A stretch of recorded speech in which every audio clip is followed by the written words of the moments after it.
Well, welcome to this course on smart grid system monitoring and operation.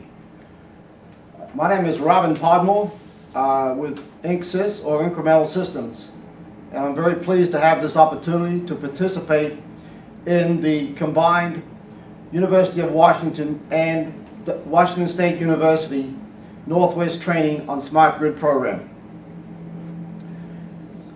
In this course, we will have approximately 40 hours of 50-minute lectures, and then those will be followed up with homework, which will primarily be power system simulator assignments. And the first module which we'll be covering in this lecture is an introduction to grid management systems. The overall topics or courses that we'll cover through this series is the introduction to grid management systems.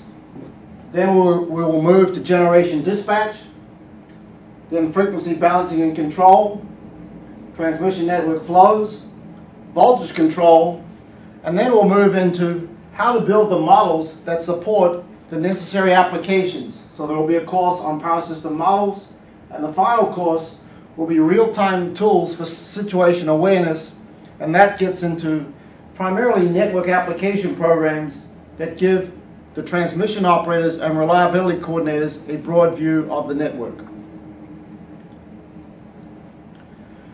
So the objectives from this overall course are for you to be able to describe the principles of design and operation of grid management systems, and to describe the principles for reliable and economic operation of power systems. And this part will be very closely tied to the NERC reliability standards. Based upon that understanding, we would then like you to be able to analyze and operate a simulated power system under both normal and emergency conditions. In this case, you will be conducting exercises with hypothetical power system models in one case and an actual power system model of the Alaskan system, and you'll be involved in managing that simulator and actually operating that system. So that will give you the power system operator viewpoint. The next level is we would like you to be able to describe how basic power system applications like the state estimator and the contingency analysis, these are applications that model the network in real time, how they can be implemented and what are the fundamental algorithms that let us solve those systems. And then at the most detailed level, we would like you to be able to develop and customize basic power system applications, and that will be in a Visual Basic programming language. So this is a layered approach. As far as my own background, I've worked in the power industry since I started with my bachelor's and doctorate at University of Canterbury, and then in '73 I was involved in a postdoctoral research fellowship at the University of Saskatchewan in Canada, and from there I went to systems control in California. Systems control ultimately became part of the ABB Energy Management Group.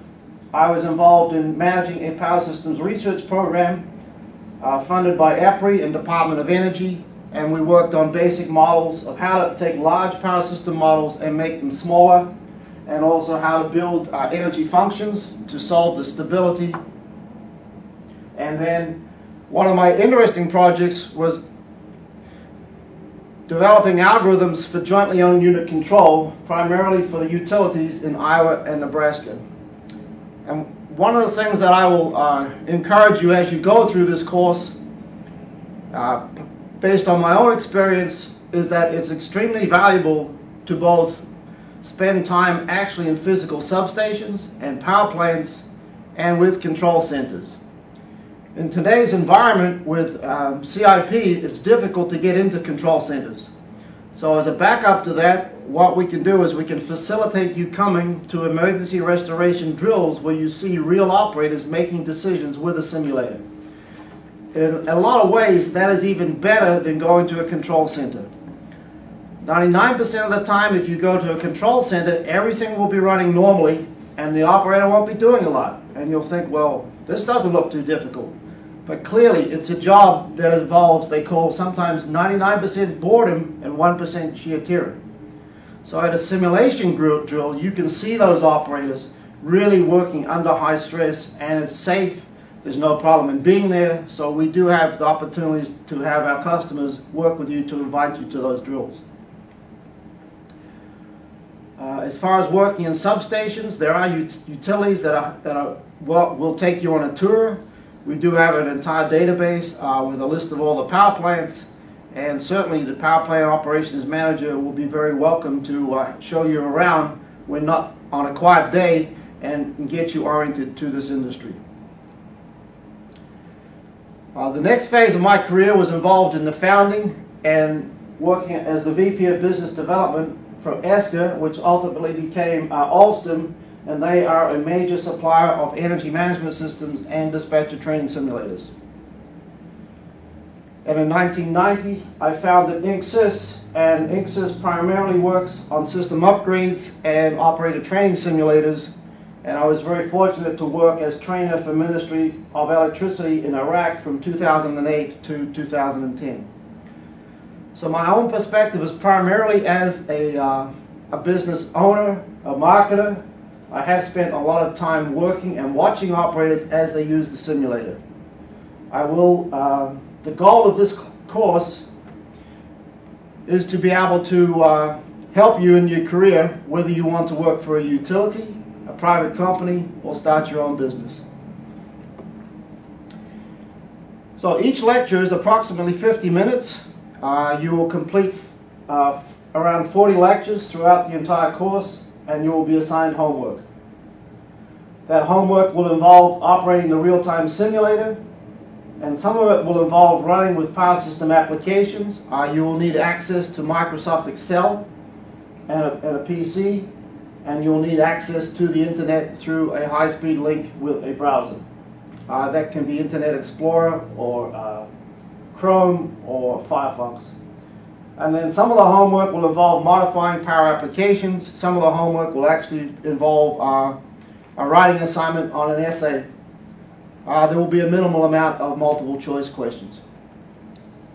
So the target audience is power system operators, or either operators that are currently working and are certified and want to obtain continuing education hours. It can be applicants who want to become power system operators. We've had a program called Power for Vets to encourage veterans into the power industry. If you're taking this course through WSU or UW, you may have an engineering background, so we encourage those with an engineering background to also take this course to get an understanding of operations and take the simulator to understand more about how an operator has to make real-time decisions. It also includes computer software engineers. The computer software and hardware to run these systems is very complex to the extent that those computer programs understand the job that an operator has to do, then everything will work a lot more reliably and be a lot more tailored to exactly what the operator needs. There's a need for communication engineers. The industry is taking advantage of everything from power line carrier to conventional phone lines to satellite communications, microwave, and more we are using, of course, the internet and having to deal with the most advanced techniques of security and encryption to make the system secure. Because we're dealing with system operators that have to make critical decisions, we are seeing human performance professionals with a very strong psychological background start to work in this industry and set policy. Also, with the requirement of the operator's job being so critical, training professionals who are very familiar with what's called the systematic approach to training are entering our industry and having a big impact. And there is a major NERC standard called Personnel Standard 005 that requires that for all system operators. It's only a matter of time before the same rigorous approaches to training are required for the support people.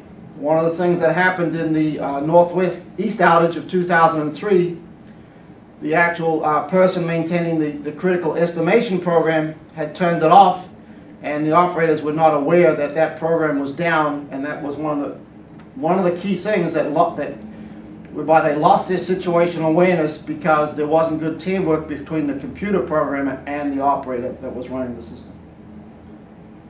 And finally, there is a lot of interest right now in what's called smart grid, and that we'll get into a lot of detail of what smart grid really means for the utility industry, but it basically means that there are a lot of, from the job point of view, that there's a need for smart grid managers, smart grid program directors, engineers, and analysts that have an extremely broad view of the business. Everything from the computer to the operator to the planning to the engineering, and even the customer viewpoint. What do the customers want from a smart grid?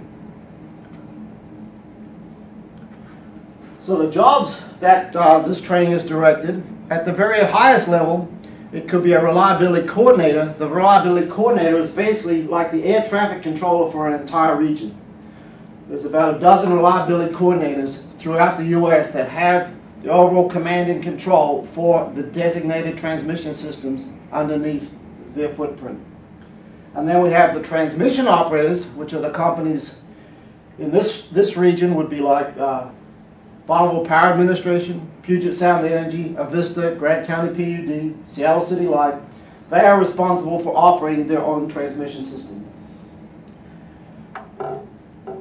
Then we have the balancing authority operators. They are basically responsible for meeting the load. They have to predict what the load will be during the day. They have to make sure they have all the generation ready in the morning to pick up on that load, and they have to buy and sell the power that is needed to meet their customer load.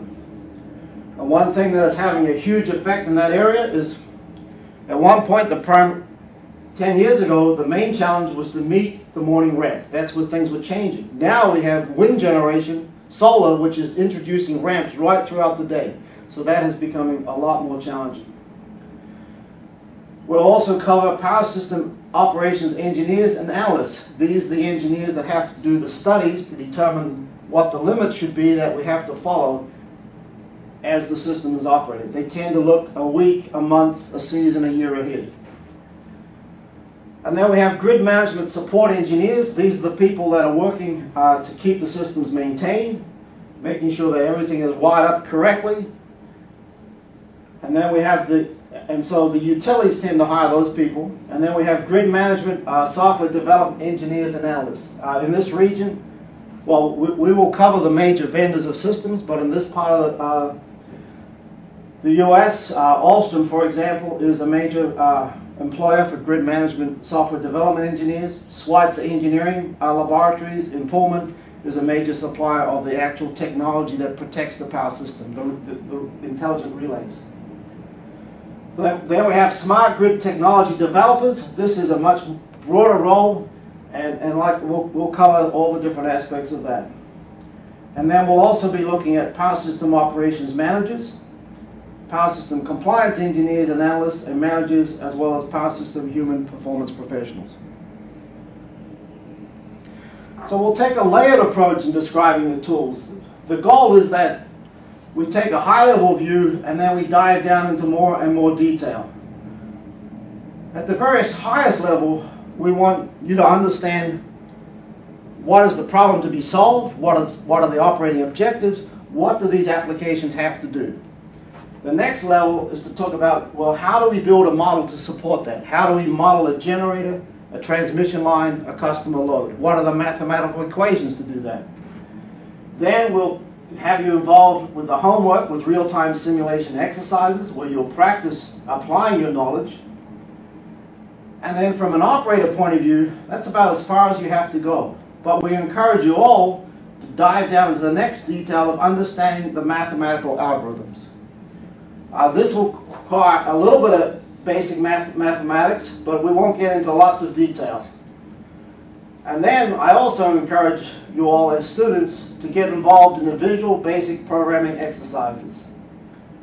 From my own background, I was involved in writing Fortran programs on large mainframe computers with card decks in the 70s. But then I retired from programming in the 80s. But I was really encouraged to get back into it about 6 years ago by a friend, Stephen Lee. And I find that it's very stimulating, and it lets me explain in a lot more detail to my software partners what I really want the application to do.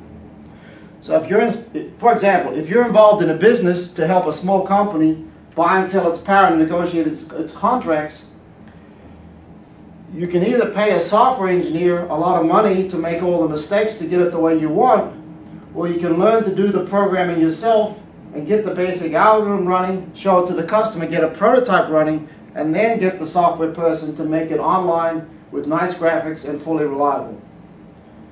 And if you're familiar with Excel and doing calculations, there's just another small level of detail to understand how to write software behind the scenes to read and update those spreadsheets.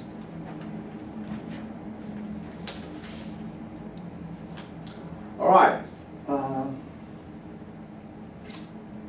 So that completes the overall introduction for the entire course. What we'll now do is transition into the first module, which is an overall introduction to grid management systems.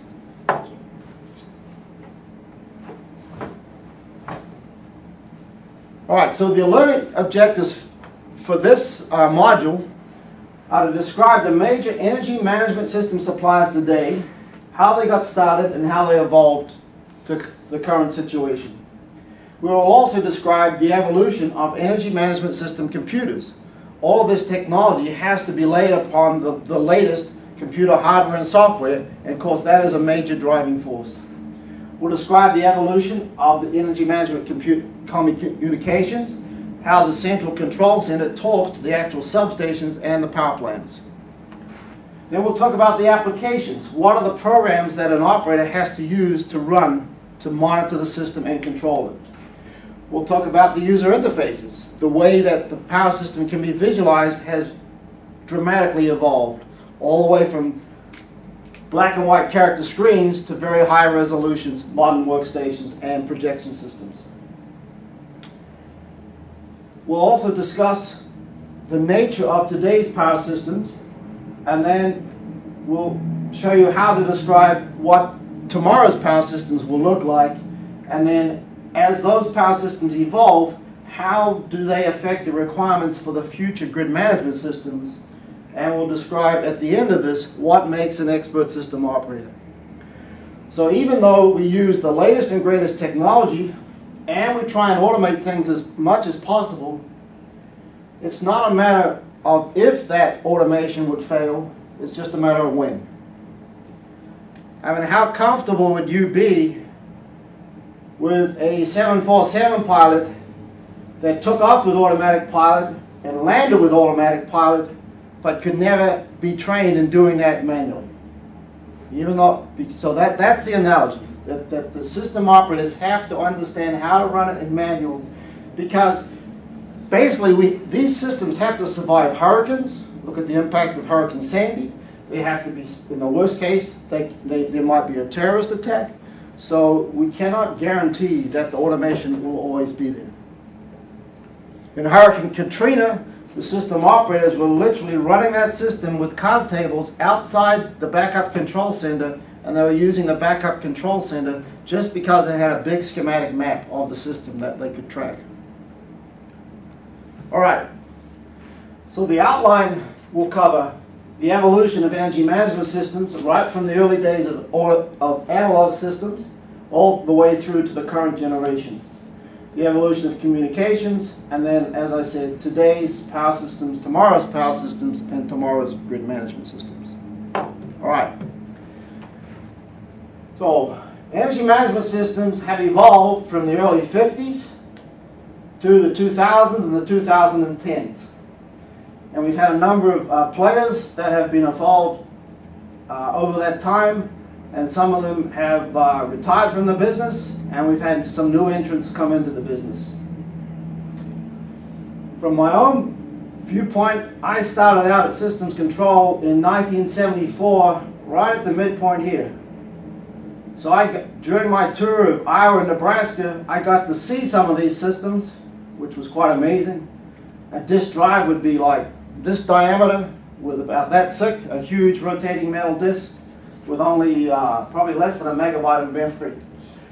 So what we'll do is we'll discuss why these systems. The good thing about understanding the history is that when you go to a vendor and you're either applying for a job there or you're working on a contract, if you understand the basic foundation and how they evolved, you get to understand why they're in a certain position. In many cases in this industry, there is no logical reason for the way things are organized except for history. And obviously, we have to deal with legacy systems. That's one thing about the utility business. We're trying to use the latest technology, but we have equipment which is 100 years old, still running today.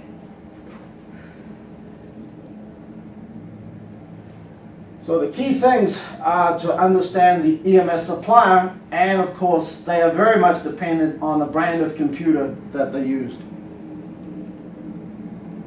So let's look at the original automatic generation control systems, which were analog technology.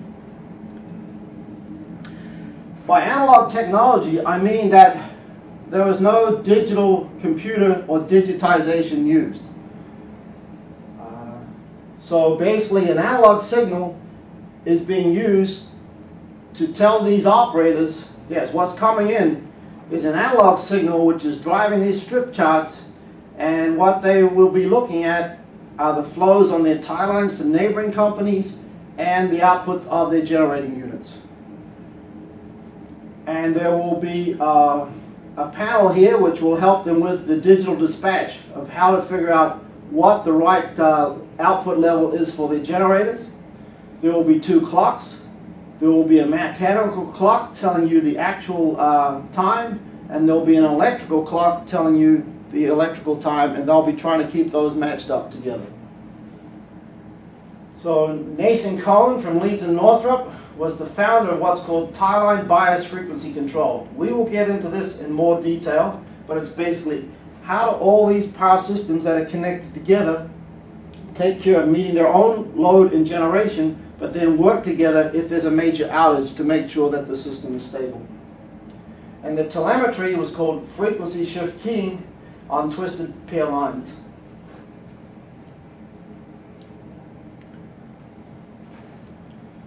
And the major motivation for those systems was to support the buying and selling in power of utilities between each other, and how could they work as a network to keep the overall system stabilized.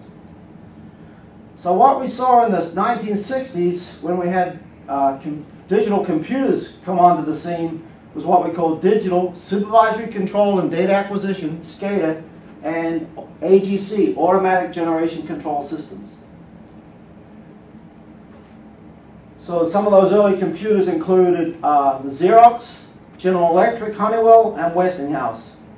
Two of the suppliers, you note, used their own computer systems.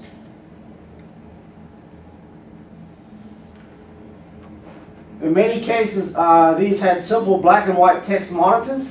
There were no nice diagrams, so basically it would say, this is the voltage, this is the megawatt hours at this point.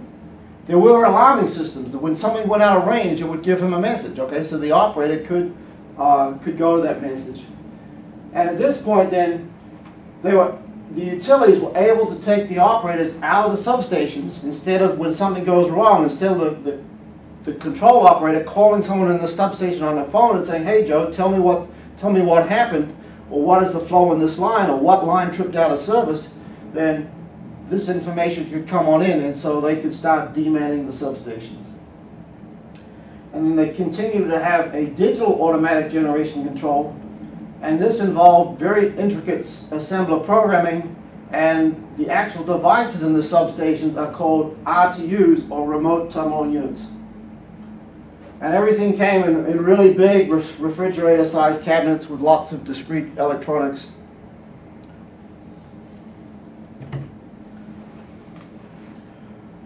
All right, in the early 70s to throughout that decade, we had the advent of the first energy management systems. And by energy management, we typically talk about a set of applications that runs on top of the base supervisory control and automatic generation control. And these actually run applications to model the network.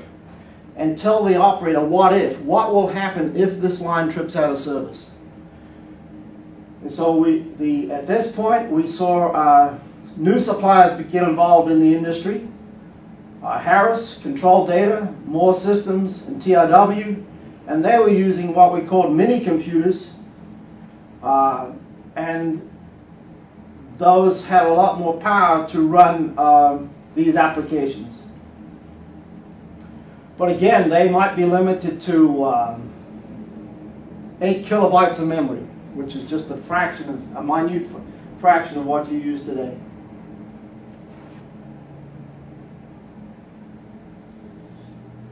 Well,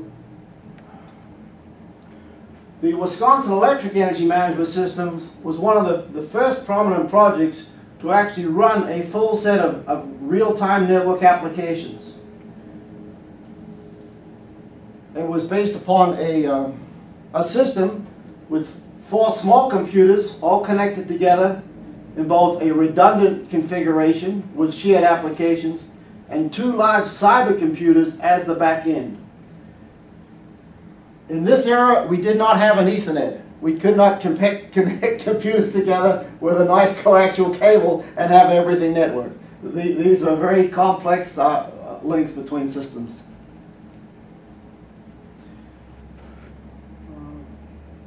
So these applications were designed to run on the back-end cyber computers, which were very large mainframe computers, probably costing about $1 million a piece. And they were actually some of the most powerful computers available at the time. The actual inventor of that was a gentleman called Seymour Cray, and he went on to found Cray Computing, which has traditionally always been the company that provides the most powerful high-end computers, which are used for the most advanced studies, things like weather modeling all of the flight characteristics of a 747. So at this point, as an industry, we were using the most powerful computers that were available to run these applications. There has been a trend that the same applications have been running on smaller and lower cost computers.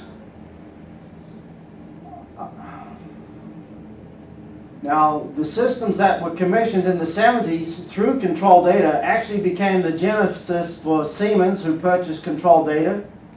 ABB, or Systems Control, in California, were providing the actual computer applications, and then ESCA was formed by a number of 12 ABB employees that left ABB and started ESCA.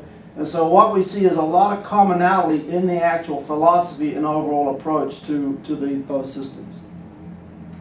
The project manager, Bill Radis, with Wisconsin Electric, was a pioneer. Incidentally, Bill flew Hueys during the Vietnam War. He has great stories about in order to get the Huey off the ground, it was so highly loaded, he has to bunny hop it like a rabbit.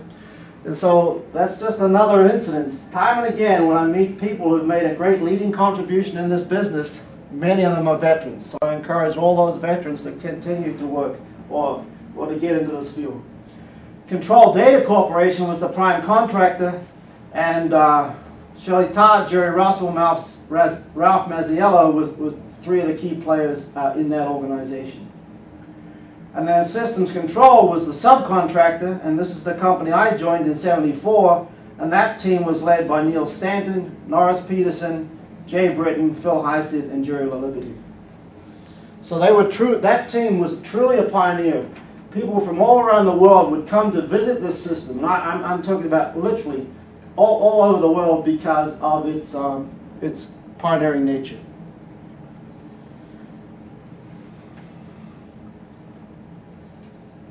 So that became a role model for many vendors. That system in the 70s became a role model with many vendors also said, well, we will provide those network applications to model how the power system works. And we'll discuss what those applications are. But basically, it's not good enough just to look at the state of the system now. Situational awareness means predicting what can happen in the future. And the power system network is so complicated, the operator can't do that just with mental models. We need computer applications that are literally simulating hundreds or thousands of buses and network flows to give the operator the fact that if this line goes out of service, then this other line will become overloaded. And that's called the first contingency criteria. NERC requires the system operators to always run the system to handle any first contingency or even a high probability double contingency. Because really the operator does not have time to react in real time. If something goes out of service, he does not have the time to make a remedial action himself. The system has to have the built-in capacity to handle those outages. So that is basically what is happening during the 80s.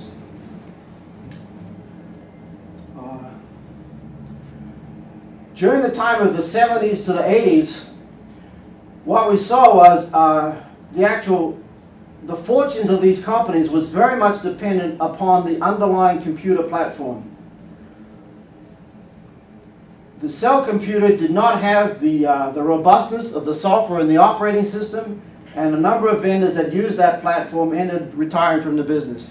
Clearly, if you do not have a computer platform where the operating system stays up 24/7 as an application developer, you're helpless.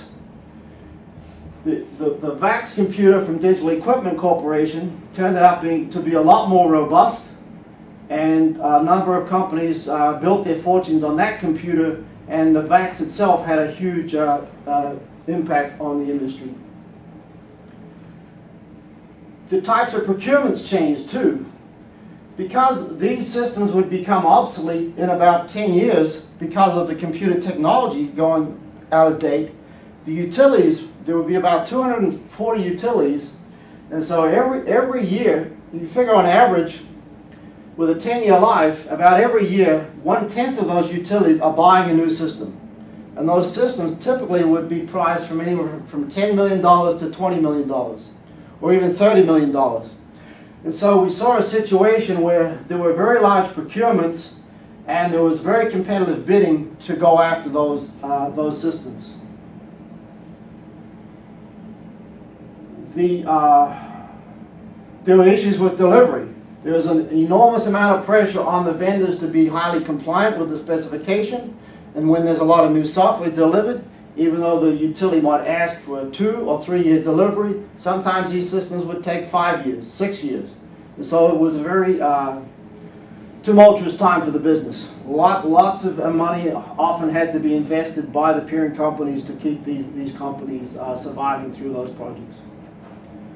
But then as we went into the 90s, you'll see that these operating systems are pretty much common terms today. IBM with Unix, we see Windows being introduced, and the DEC VAX and VMS platform, even though the VMS system is not so common on the market today, it was an extremely robust platform with a very large user base, and it is still supported today. And so the whole mode of procurement changed in the 90s and 2000s towards customers upgrading the systems that they had from their existing vendors. There was a whole market for smaller companies getting involved, and that's where Open Systems International has become very successful with a very standardized, very cost competitive system. And so we saw a new entrant into the business in the 90s. So the early energy management system projects from Siemens and ESCO, which became Alstom and ABB, are documented here. The red is an EMS project, the green is an upgrade project, and the blue is a simulator project. And so I was involved with my business partner Mark Robinson in what was called a step-up product during the late 80s. And that helped Alstom to build a major amount of market share, because instead of selling a system which may be $10 million with a 3-year project, we were selling systems in the $500,000 range to incrementally upgrade a system that was in place. And that helped them gain a major market share, and through doing a good job of upgrades, those incremental systems turned into full projects in most of those cases. So, the DEC VAX 11780 computer. I remember this very fondly because it was in 1979, when we got our first VAX at ESCA, and it was about $250,000. It was funded by a company in England called Westinghouse Systems, a partner. It had a 1/4 megabyte of memory and about 1 million instructions a second. And this is an example of all the cards, and all of this could fit on a very small chip today.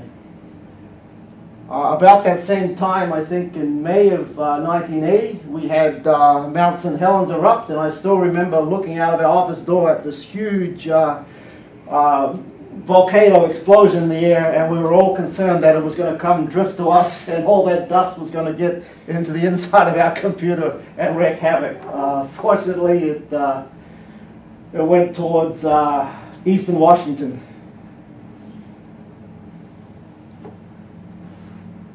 But the VAX had what was called a virtual memory operating system. In other words, you could write your programs, even though we only had a 1/4 megabyte of physical memory, we could write our programs to cover a much larger virtual space.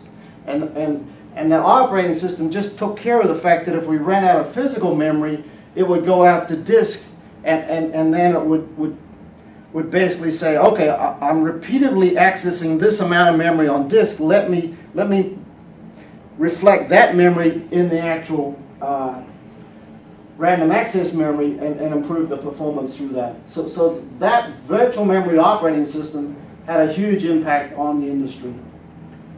And actually Dave Cutler, who was the inventor behind that, actually joined Microsoft, and Dave Cutler was a key part of the Windows NT system. And so as you go through this class, you will hear names of key people. And really, I mean, there are key people that have driven America through its whole, there's a great program on PBS right now called the men behind, and women behind the success in America. So if you can understand those key people, I mean, every company has a history, okay? When you're applying for those companies, don't just look at where they are now. Try and figure out what got them started. And there are amazing stories in this business that we will get into, all right? And to the extent you understand that, yes. If you're a newcomer to this business, it's extremely confusing. We've got investor-owned utility, public-owned utility, municipals, but my goal is to take that mystery out, to kind of show you through history why we have these different types of utilities. And even today, there are sensitivities between them. It's good to understand those.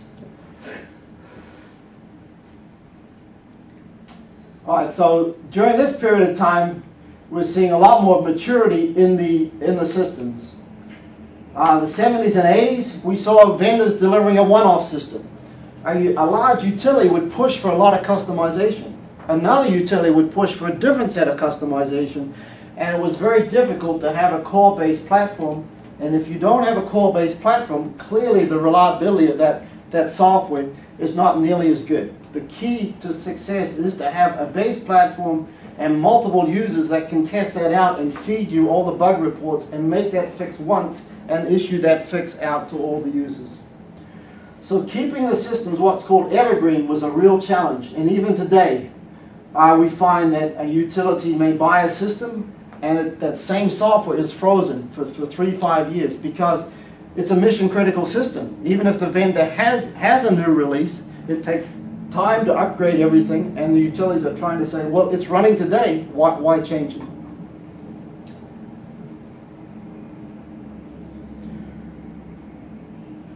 So this is what we call second generation energy management system with workstation consoles. During the 70s and 80s, we literally had character graphic consoles. 80 characters across, 48 characters down, and we couldn't build diagonal lines very easily. We could build horizontal lines, vertical lines, but it was only in the 90s till we had what was called vector graphic workstations, like you're all familiar with today, that could give us a lot more flexibility and build pictures that were a lot more accurate. And then in the 2000s, I call it second generation energy management systems, but they're standard products and they have nice workstation user interfaces. But in many cases, the actual applications have evolved from Fortran code that was written sometimes in the 70s and 80s and 90s. and we have 5 major suppliers. And this is their market share today.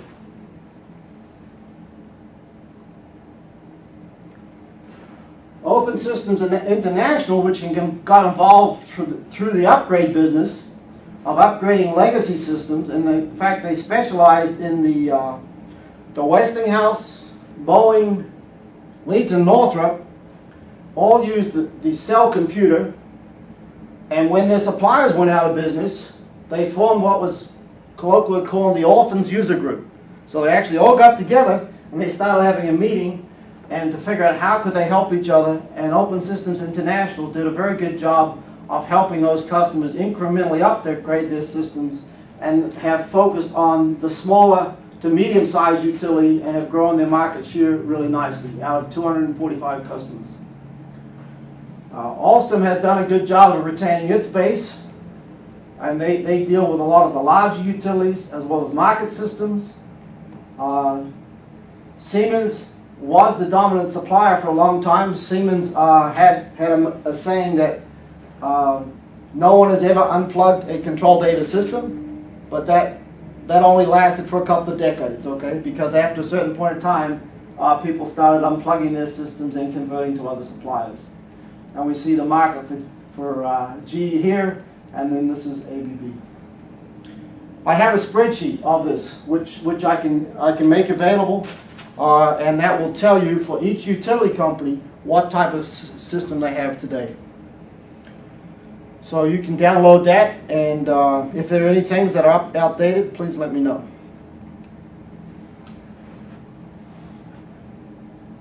Now, one thing we'll get into later in the class is the evolution or the actual network operating models. What are the models behind these systems? And you'll hear about SIM, which stands for Common Information Model.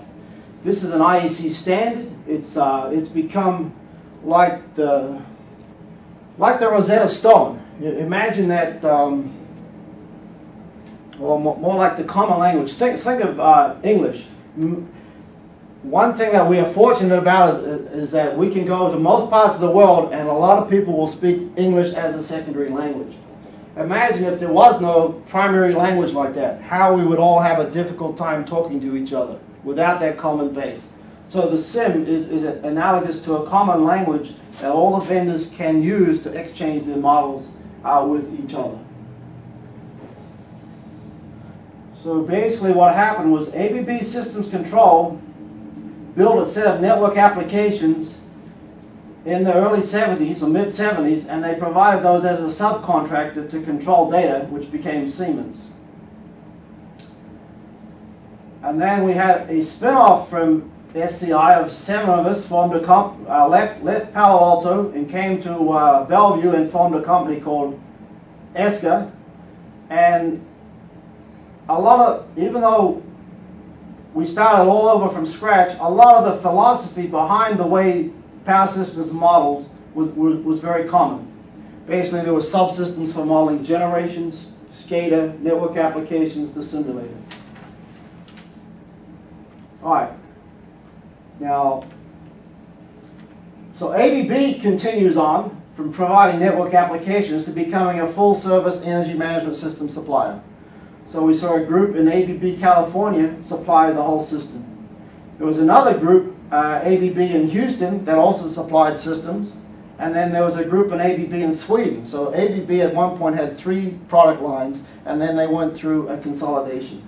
And consolidating two or three disparate systems in itself is a major challenge. So we see the ABB systems moving forward here. And now, of course, Control Data becomes Siemens, and they move from the cyber architecture to IBM.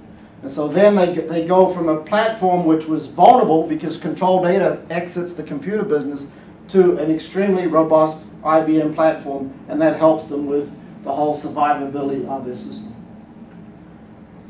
And then ESCA comes to Bellevue, and they build an environment called Habitat, which is like an underlying environment or next level of operating system to have applications run. So the idea is if you build a certain level of structure, and at this point This is prior to the advent of relational databases like Oracle. So literally, vendors have had to build their own databases to run in real time. That's one thing about the utility of this business, is that a traditional database will not handle, if we run a large network model, I'll say the Western interconnection, we literally have millions of values updating every second. That is a transaction rate which relational databases cannot handle. Relational databases are used to people making reservations for an airline system. So it's called transactions per second, okay? So even if you added up all the new airline reservations being made instantaneously throughout the entire country, it is nowhere near 1 million a second. So one of the challenges is that these vendors have to have special database structures to get that real-time performance. Now, as far as the origins of the Common Information Model, in 1990, David Nuttall spins off from Alstom and he forms a company called Unified Information. His goal was to say, let's build a single database that can handle all the different disparate information that a utility needs to manage. Some of these systems had different database structures which required redundant operations. You'd have to put the alarm limits in separately into 2 different databases. And Dave's vision was to have one database, and then in '94, an EPRI group called the Control Center Application Working Group says we need a common model that can be this lingua franca between the different systems. So Dave actually submits the definition of his database to that, and it becomes the first version of the Common Information Model. So you can see that work was inspired, actually, and the EPRI Operator Training Simulator is related, because EPRI in the late 80s says they work with Siemens to build an operator training simulator, and Siemens provides its operator training simulator technology with all the data structures to EPRI to become the foundation of that. And then David Nuttall, because that's an open document now for the first time, Dave is able to take the manual, and that becomes the inspiration for the Common Information Model.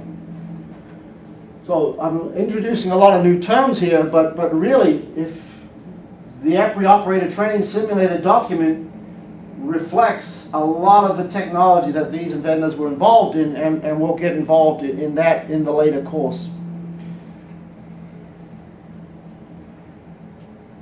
So that pretty much wraps up how the applications have evolved from a vendor viewpoint. We will get down into the actual details of what we mean by those models in the later classes. So let's talk about communications. How do these centralized control centers, so imagine that you're all familiar with all the different utilities in this region, so there's about 240 throughout the entire country. They have as a minimum, one single central control center, and then possibly a backup at a different site in case there's a disaster. How do those control centers get the information from the power plants and the substations? All right, we had the first generation of remote terminal units. These are large refrigerator side cabinets, and they have the terminals to bring the control wires in. And we basically have positions of switches and circuit breakers monitored by relays. And we have a 1 if it is closed and a 0 if it's open. So now everything is fully digitized. We have analog converters. The output of a potential transformer is a nice flat DC voltage wave. It'll go up and down slowly based upon the actual variable going up and down. So we actually convert those analog values through an analog to digital converter to either 8 or 12-bit data values. On the output side, the operator can send, basically the operator only sends about 3 types of commands. They can open and close the circuit breakers. They can tell the transformer taps to go up and down to change the voltage. Or they can send commands to the generators to go up and down through the automatic generation control. The AGC commands are actually generated by the program. These commands are most often sent by the operator. But at this time we have proprietary protocols very specific to the manufacturer. We even had bit-oriented protocols. They wouldn't divide the data stream up nicely into 8 bits with start and stop. There would be 32, so you couldn't even use a standard computer. You had to build special hardware to handle those weird bit combinations.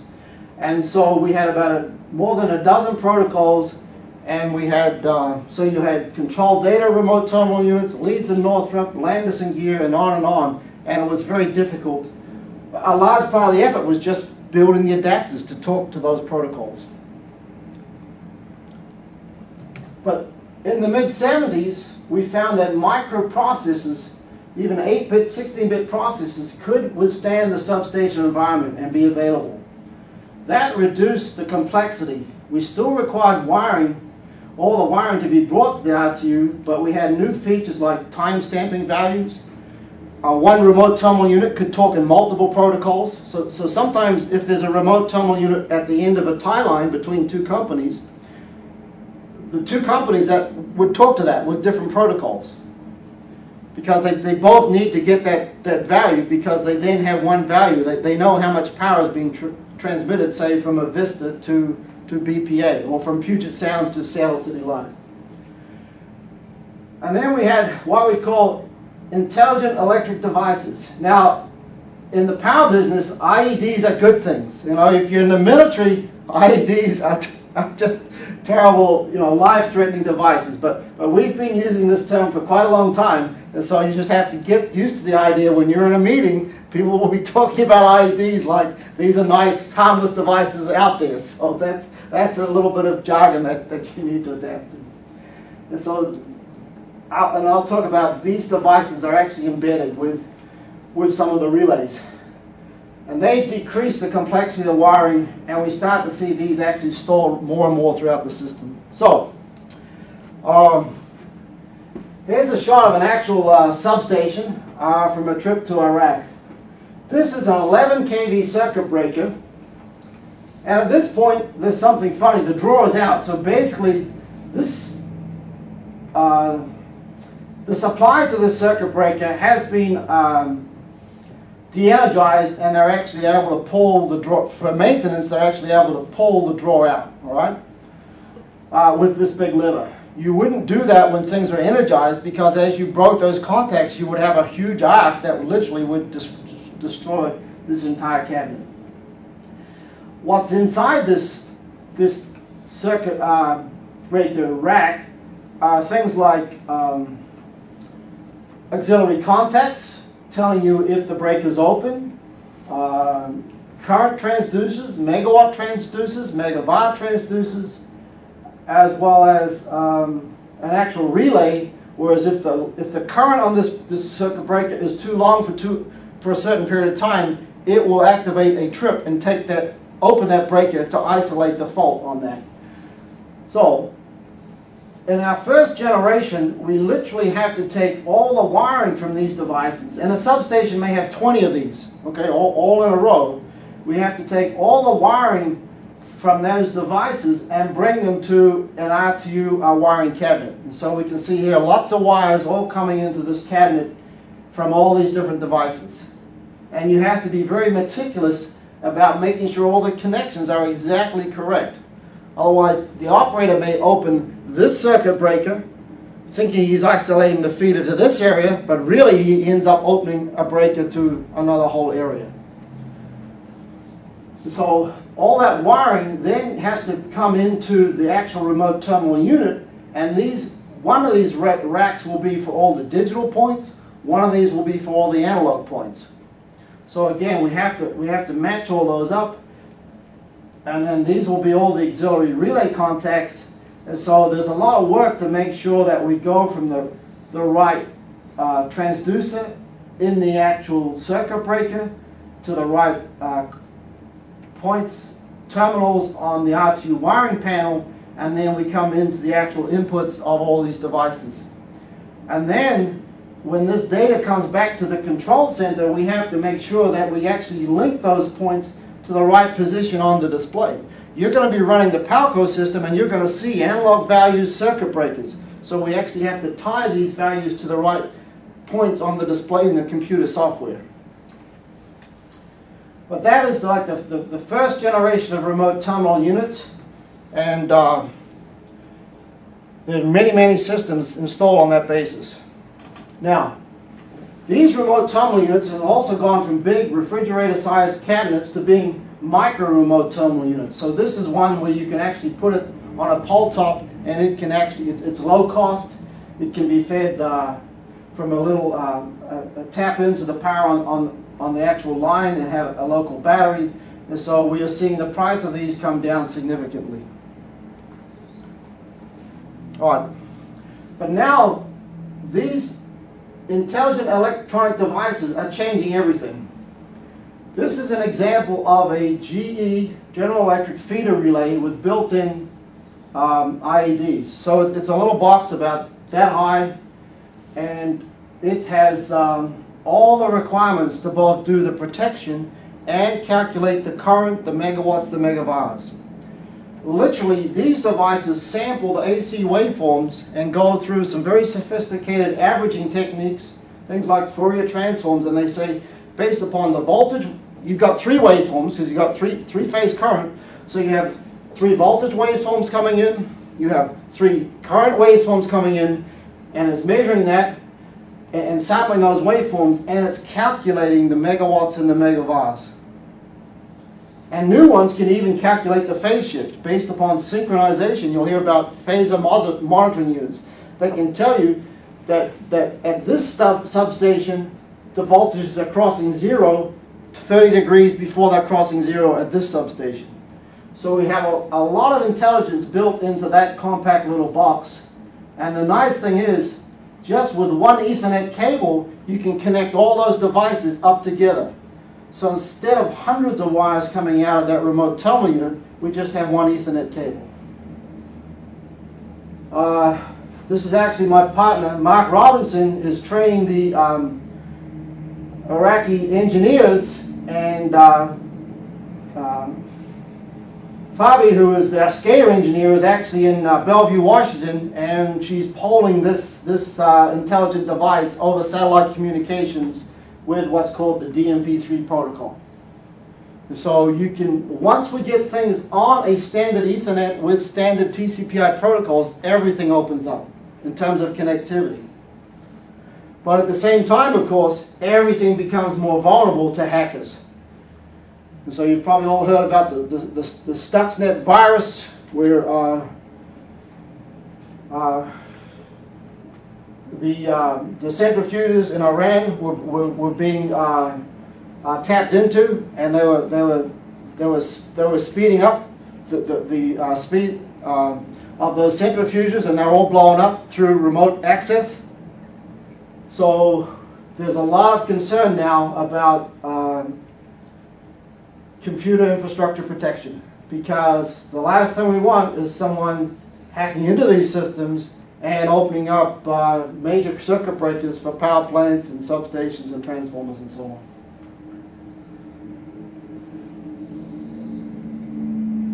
But they dramatically simplify the wiring, and we are seeing a big move. Initially, the different vendors, the people that sell these devices are typically the providers of substations.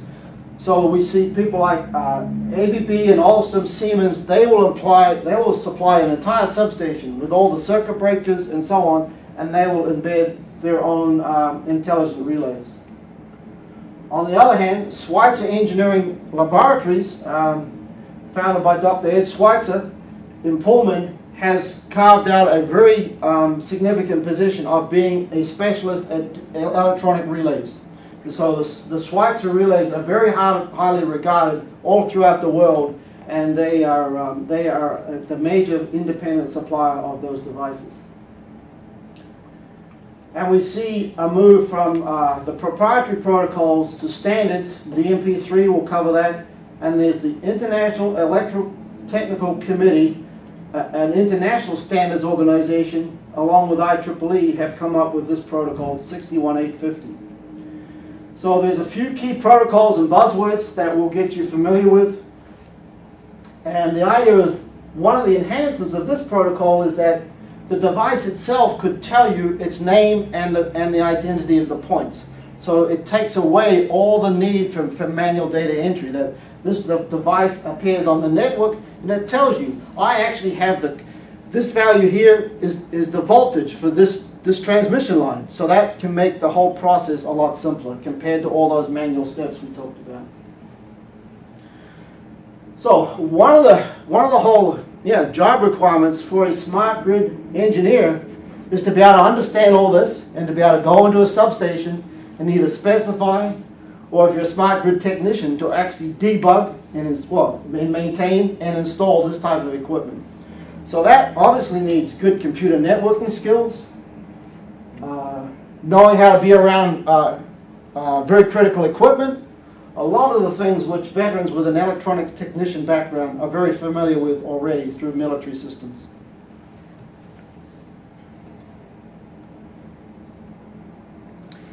So the actual communication systems evolved from, often the utility would go to the one big supplier, AT&T in those days, and say, I want to lease a dedicated phone line from my control center to that substation. And hopefully that substation wasn't way out in a remote area where AT&T didn't even have any supply. So in many cases, those substations talked just by leasing a line from we call it POTS, plain old telephone system. And that was the dominant way for talking to the power plants and the substations. And the baud rate, bits per second, would be 1,200 bits a second. And for those of us who, back in the day when we used to connect to the internet with dial-up modems, we would hear the thing dialed up, many of those systems. And of course, the response was really, really slow. You didn't download images, but that speed is enough to actually bring the data back. Typically, you sample every 2 seconds or even every 10 seconds. So even in that speed, because from an operator point of view, if you know at a major substation that this has happened within 10 seconds, that was good enough for you to make a decision. An operator is not like a fighter pilot reacting instantly. An operator, when something happens, really has to sit back and take a couple of minutes to really assess what is happening on the system before they make that next critical decision. So that speed was fine to be used right throughout pretty much most of the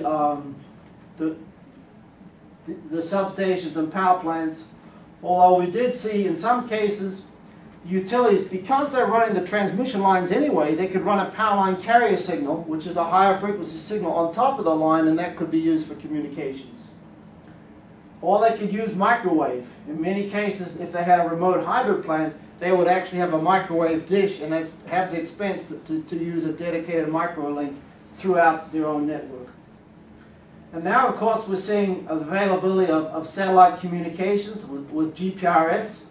And so just with a small satellite dish, even with like a dish about this diameter, you can communicate. You do get a delay time of about 1 second up and 1 second down. But again, if the software is written to handle that, you can have very reliable communications. And then since the 80s, we've had 900 megahertz point-to-point radio networks, and these are very popular, especially for distribution systems. The lower cost and lease lines, and we're seeing that through radio systems, people literally can talk to devices on top of the poles for managing distribution systems, as well as even into the homes for metering. So the whole idea, though, is even though the physical layer is changing, is to have standard languages and protocols that you can move across those different physical layers, and the DMP3 and the IEC 61850 are the protocols that let us, from a software and hardware point of view, not worry about what is the underlying transport mechanism.